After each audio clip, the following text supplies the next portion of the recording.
civilization, we using boilers to heat our premises. We use system boilers or combi boilers. We use heat plates, heat exchangers. We use different type of cylinders. All of them are meant to heat the premises or the domestic hot water. Now I want to show you these boilers a little bit in details. In this picture you will see a combi boiler and a system boiler. You will observe that from the combi boiler many pipes are coming out, while on the system boilers less pipes are coming out.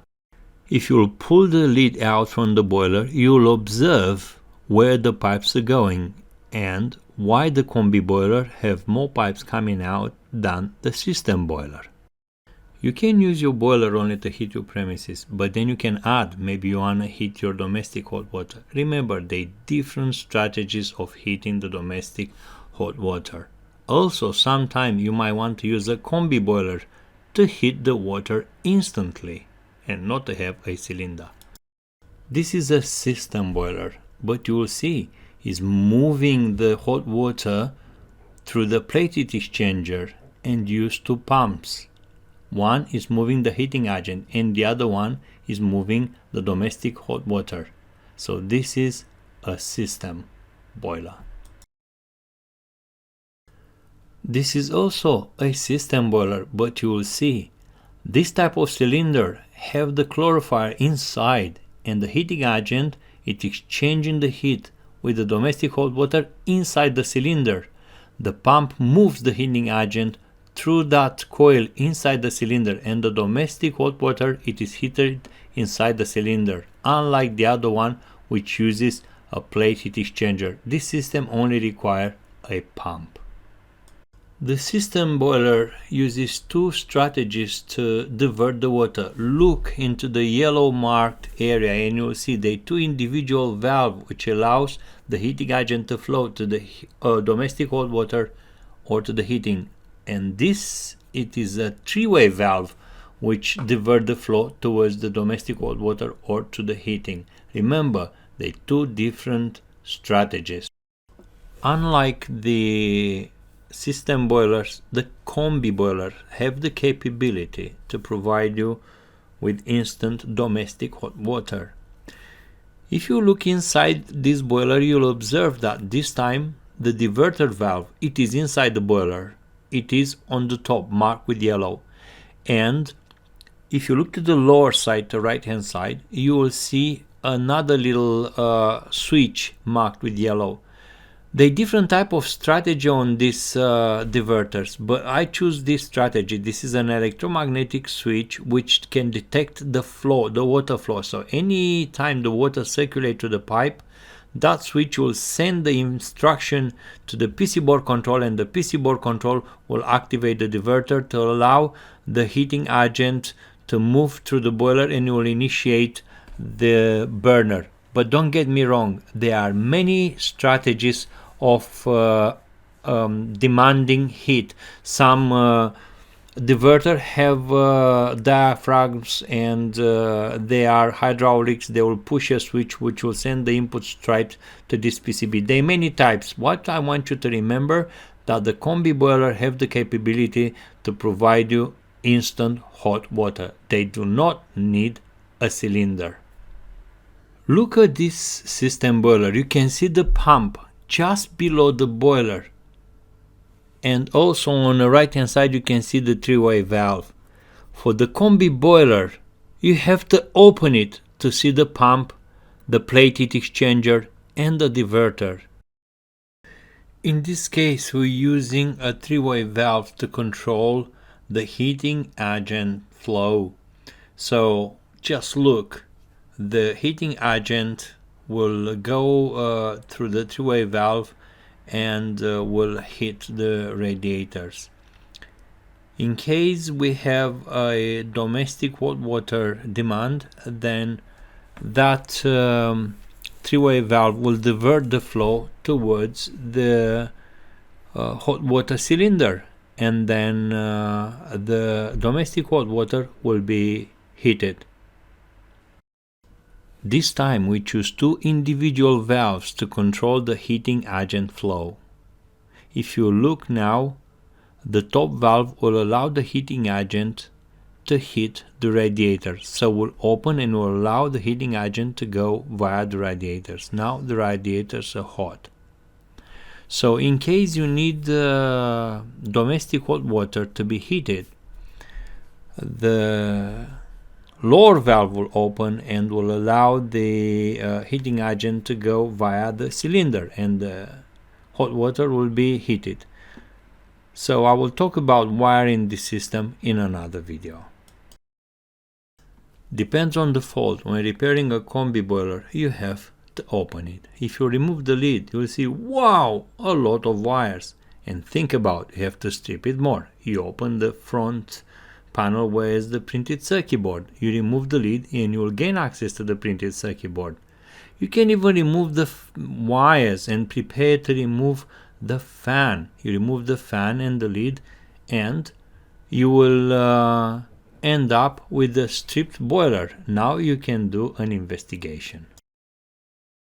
If you strip a boiler to this level, you're really knowledgeable. You remove the wires, you remove the fan, you gain access to the heat exchanger, you remove the lid and you gain access to the printed circuit board. You can see the wires that connect, the pump, the gas valve, the fan, the proven switch.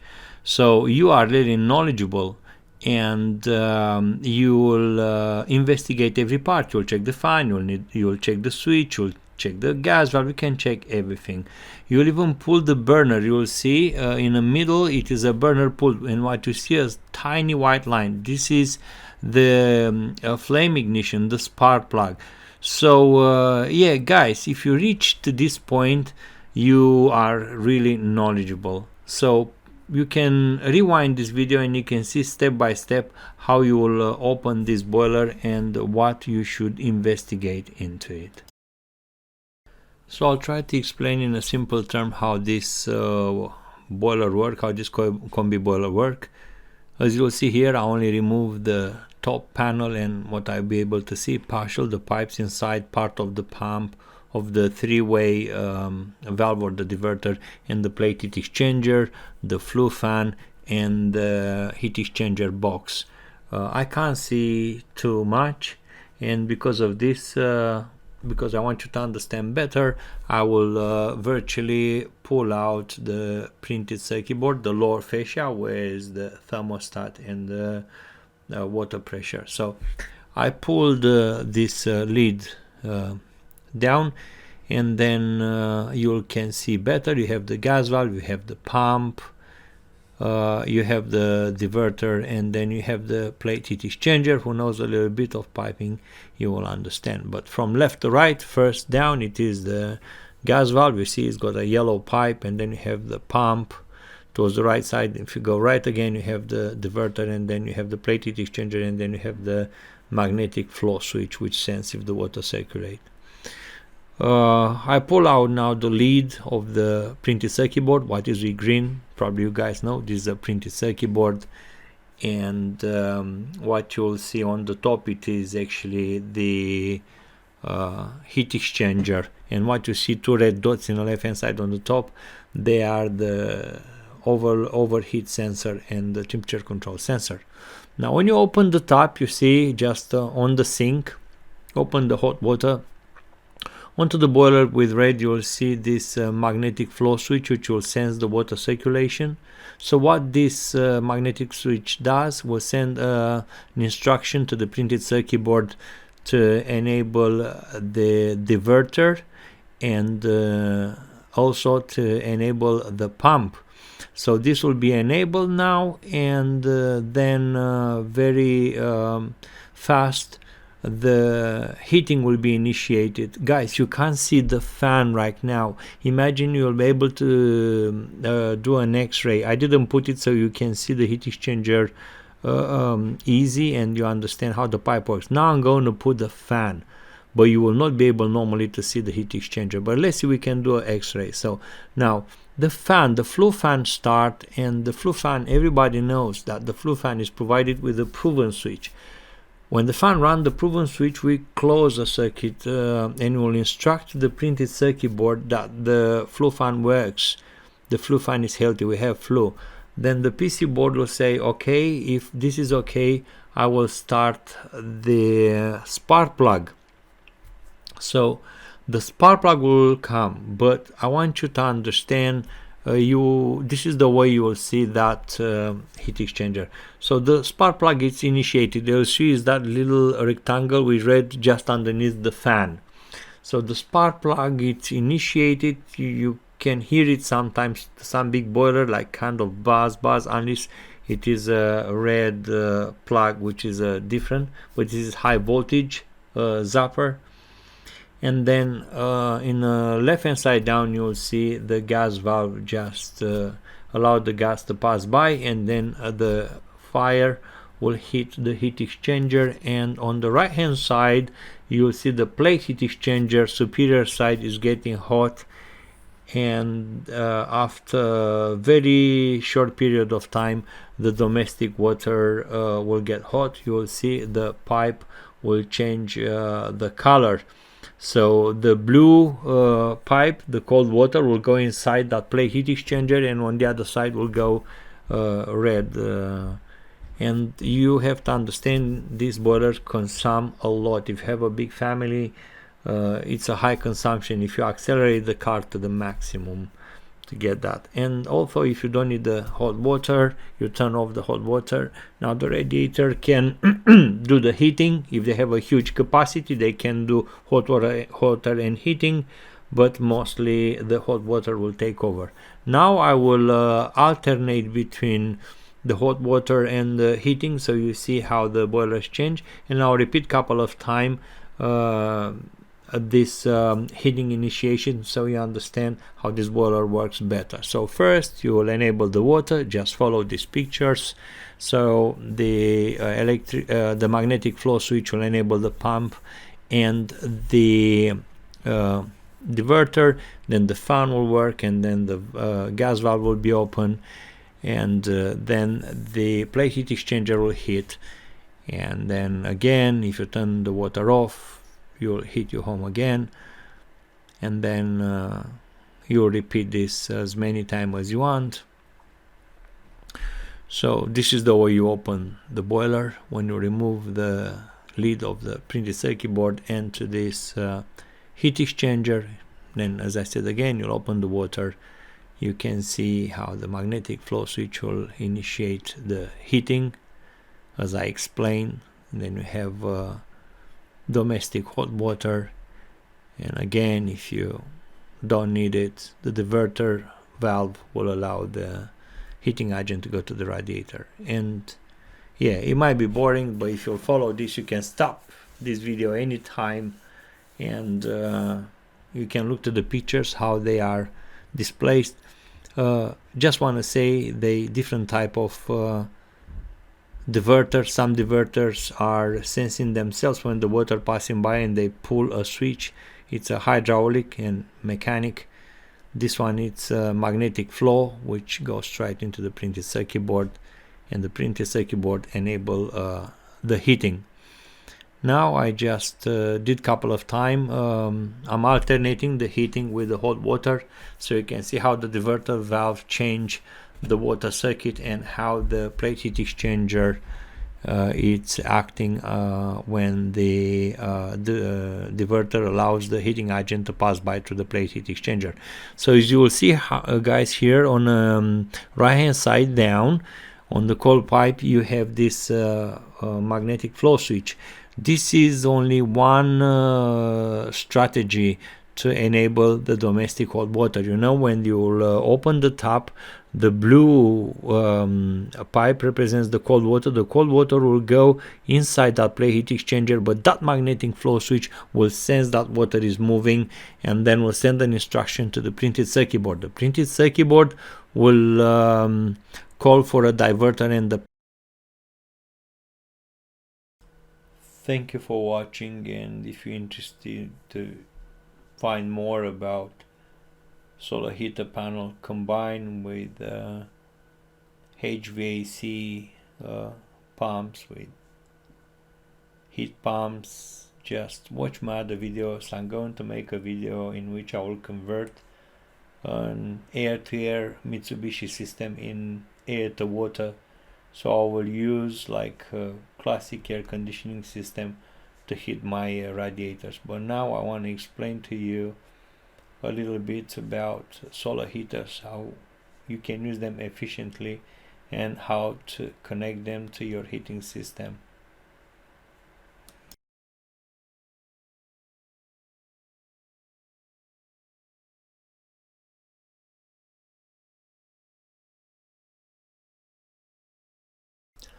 Dear friends, today I would like to speak about these solar heater panels that heats the domestic hot water.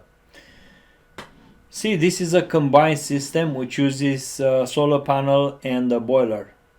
But in our situation, there's winter, the installation is drained, we don't want to freeze this solar panel because the water expands, the ice expands, and we can destroy it. When we design solar heater system meant to heat the water, we have to be very careful the way we use them, and also have to make sure that they are suited for commercial application. If you look at this picture, the plant room is very small on the right hand side to the bottom. But in my description, I'm going to make them larger, because otherwise you will not understand the picture. You will not understand the design. That's the reason. But in reality, they just like that. They a little room somewhere where the boiler, the solar system, it is fitted, the control, and is nowhere near the way I designed it in this picture, so you will understand this. Obviously, you will not occupy the entire ground floor. I want to make sense.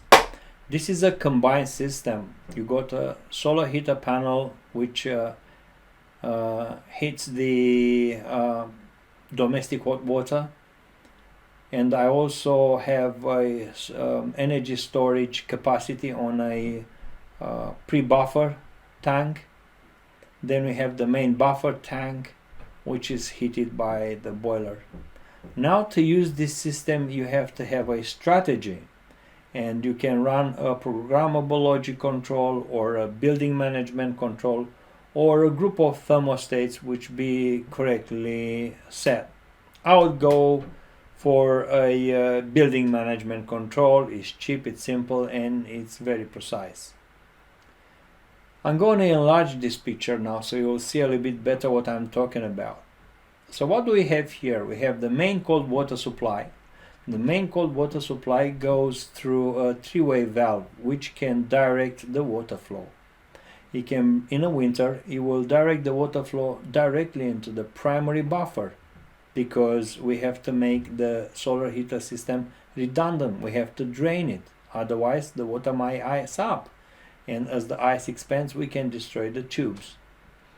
But in the summer, that three-way valve will direct 90% or more of the water onto the solar heater panel, and only about 10 to 5% into the primary buffer. This is for Legionella. I would like to have some water that circulates all the time through these pipes. Then we have the main buffer, which is heated by the boiler and the boiler itself.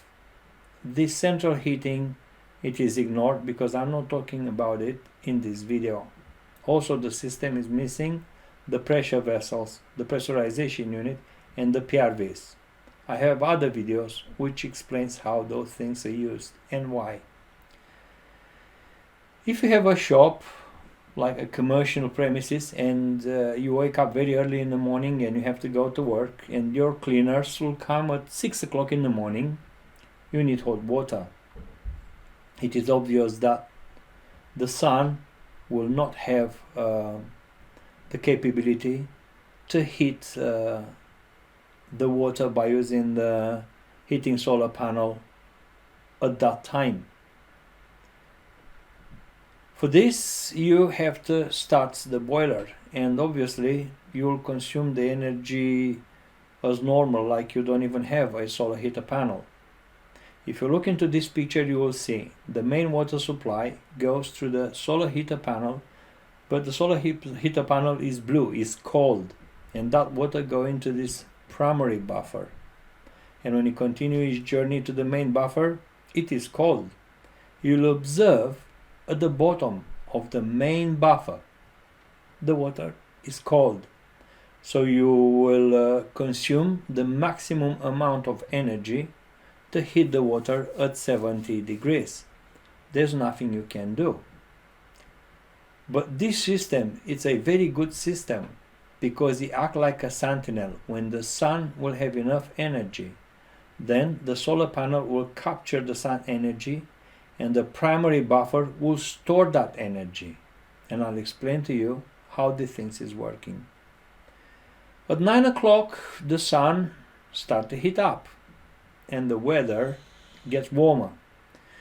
Now, if you think the main water supply will push the water into this solar panel, which is heated by the sun, and then the water will continue its journey back into this primary tank. If the domestic hot water is not used, then the primary buffer will have a pump and a ring circuit. So the water will circulate constantly from the tank into this solar panel and back into the tank. And slowly the primary buffer will heat up, probably at 50-55 degrees. When the hot water will be used, then the main cold water will push the fresh water into this solar panel heat exchanger and will come back into this primary buffer, and then will continue its journey into the main buffer. But the water which will go from the primary buffer into the main buffer, it is warm. If you see to the bottom of this main buffer, the water comes already warm, heated up, and the boiler will only have to increase 20 degrees the water from 50 to 70. So sometime you'll be able to save even 70% of the energy you waste to heat the water. So we understood from this little story that we depend on the sun intensity. So the energy we'll save will vary. It is up to how big will be the intensity of the sun on the sky. Like at 12 o'clock, the sun reached the peak. The energy delivered from the sun to the solar heater panel, it's at the maximum. Then, if the water usage will be increased, the primary buffer and the solar panel through the ring circuit might have the capability to compensate a lot of water displaced by the fresh water, by the consumption of the domestic hot water. So the main cold water supply will push water into the system, which is cold, will mix with the hot water of the pre-buffer, but that water will be pushed first through the solar heater panel. And water from the primary tank will migrate into this main buffer tank. And this is the point where you will save a lot of energy. Ramping up the temperature from 55 to 70 will consume much less energy than if you will ramp up this temperature from 7 degrees to 70 degrees Celsius. So this is like a cascade system, and from my perspective, it is the best. The intensity of the sun will vary the pre-buffer tank capacity of delivering the hot water to the main buffer tank. It will act like a sentinel. Obviously, if outside is raining or there won't be any sun on the sky, the cold water will still pass by through this solar water heat exchanger, but the temperature you will gain will not be significant. However, If outside you will have, as an example, 25-26 degrees and the sun will not be there, because you have a ring circuit and circulate the water constantly, the water pushed by the mains will still gain some energy before to reach the primary tank. And then sometime you might push the water with 20 degrees from the primary tank into this main tank. Not 7 degrees, which will be the temperature that might come directly from the main. So one way or the other, you might save the energy from 15 to 70%. Now, see, if you look into this system, it is a system which consider the volume of water consumed by a commercial environment like a store or a factory or whatever. This is a good system because it allows the main water supply to be heated and the energy to be stored into this primary buffer. And the boiler will have the capability to raise the temperature faster because the water will be preheated at 50 degrees Celsius. Well, unfortunately, some people decided not to go with the pre-buffer which stores the energy, and they decided to go directly with a solar panel heater and to rely on the momentum when the sun is on the sky, like in this picture. There's nothing to store the energy. The main water supply, again, we have the two possibilities to direct the water. We have a two-way valve, which have the capability to direct the water either into this solar heat exchanger or directly into this main buffer. And this is for the winter when we're gonna drain the system, so the solar heater panel will not ice up. When the sun is on the sky, the main water will go through the solar heater exchange panel and will come back into this main buffer. If the domestic water is not used, then you'll see it's again a ring circuit which will circulate the water constantly. But because you do not have a energy storage tank, the quantity of energy you will save will be pretty insignificant. You rely directly on the intensity of the sun on the sky. So if you will lose the sun, there won't be energy stored into any pre-buffer to deliver for a period of time the hot water. Like if you remember, I told you before, these electrical panels on the roof, they use batteries to store the energy. But if you put a bulb connected directly to this panel, the bulb intensity will be directly affected by the sun intensity on the sky. So to store the energy, it is a very, very important thing. It is very important to have these energy storage devices.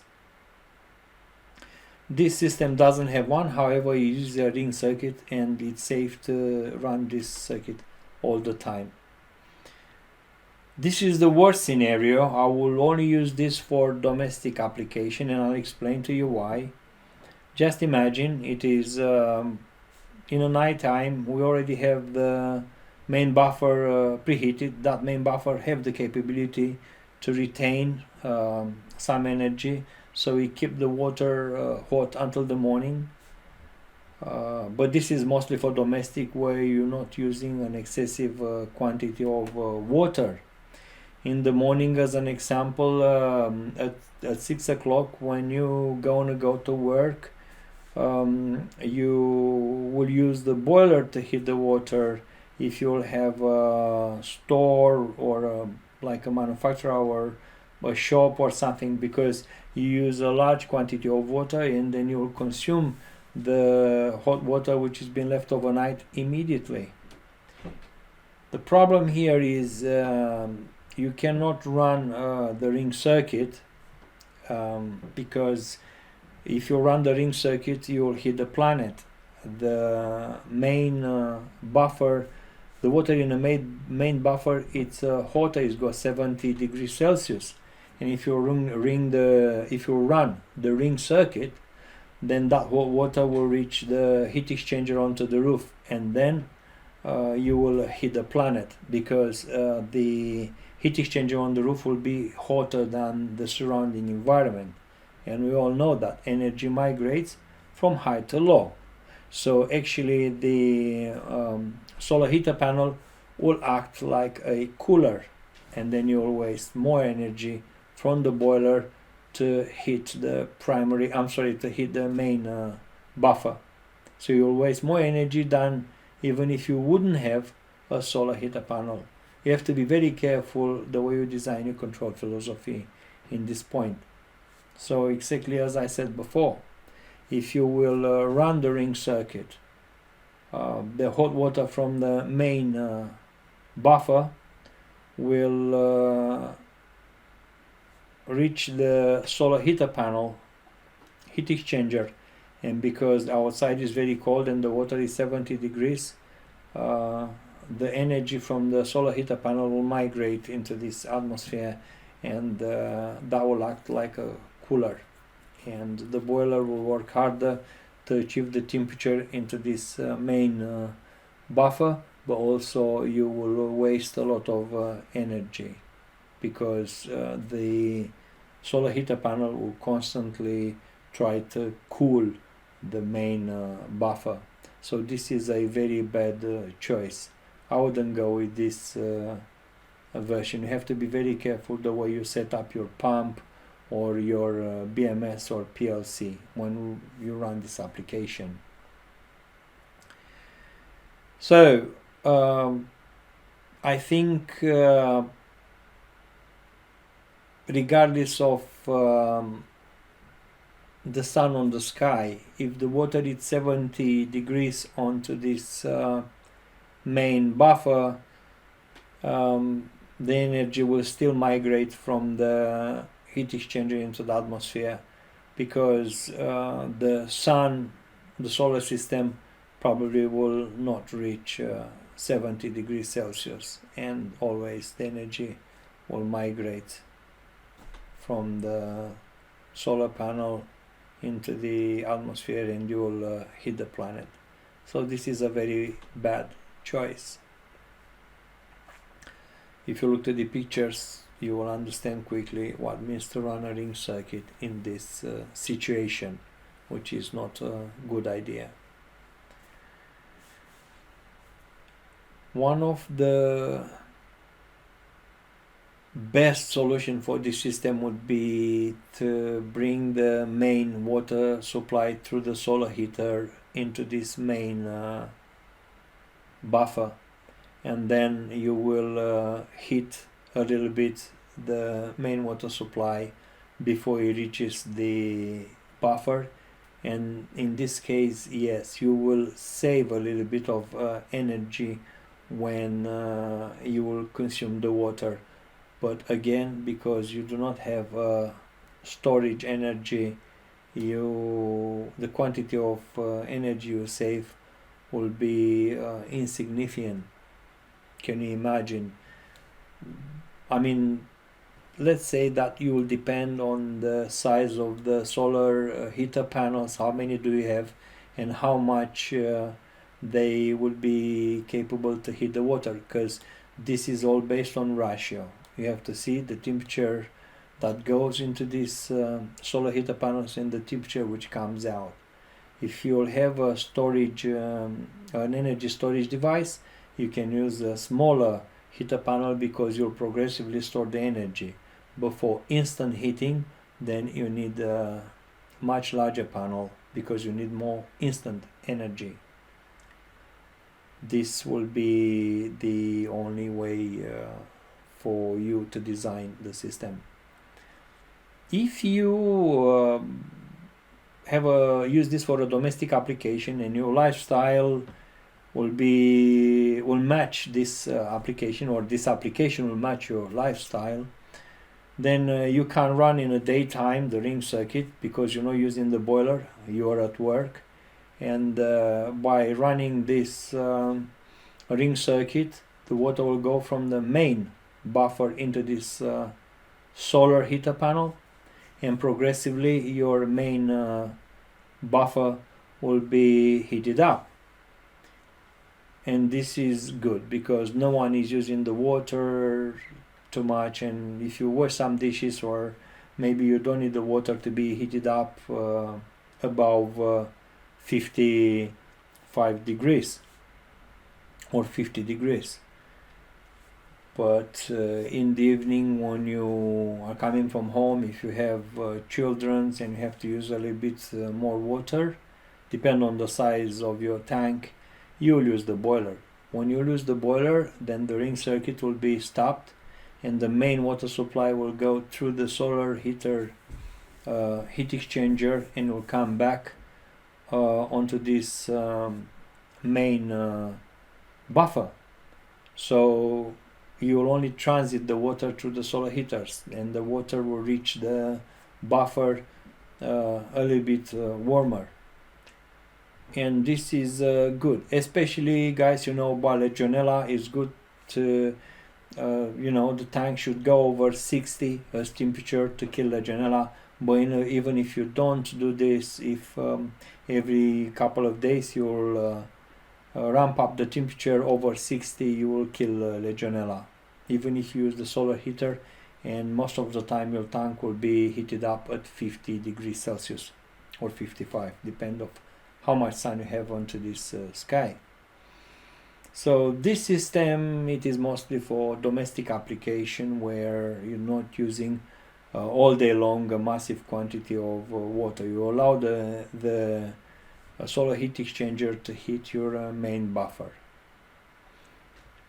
and that will save you a lot of money. In the daytime, as I said before, this type of installation is the most efficient, and as you will see if you pay a little bit attention, in between the primary buffer and the secondary buffer, there are two pipes. Actually, one it's a pump. The pump is connected to the programmable logic control, which sometime we will recirculate the water from the main buffer into this primary buffer to allow the primary buffer to have its temperature above 60 degrees Celsius to kill the Legionella. So this is only for safety. So this I want you to remember from time to time. That pump will circulate the water from the main buffer into this primary buffer and will heat the water, and then you will kill the Legionella, and then the pump will stop again. While this cycle will happen, the ring circuit of the primary buffer will be turned off because you do not want that high temperature of the primary buffer to migrate into the solar heater panel. This is it. So I don't think these systems are very complicated, and I just want to repeat, I supposed to have fitted onto this system pressure vessel and pressure release valve, but because I have other videos in which I describe very detailed how these things are fitted and what are they for, I didn't describe them here, and I focused only on describing how a solar heater panel system works. Again, just want to say I'm doing these videos for free, they're not for money, And yeah, I'm happy if someone will criticize me, will bring new ideas, because I think if you'll put aside your ego and you'll go straight for technical information, the amount of knowledge you will gain will be fantastic. Thank you very much.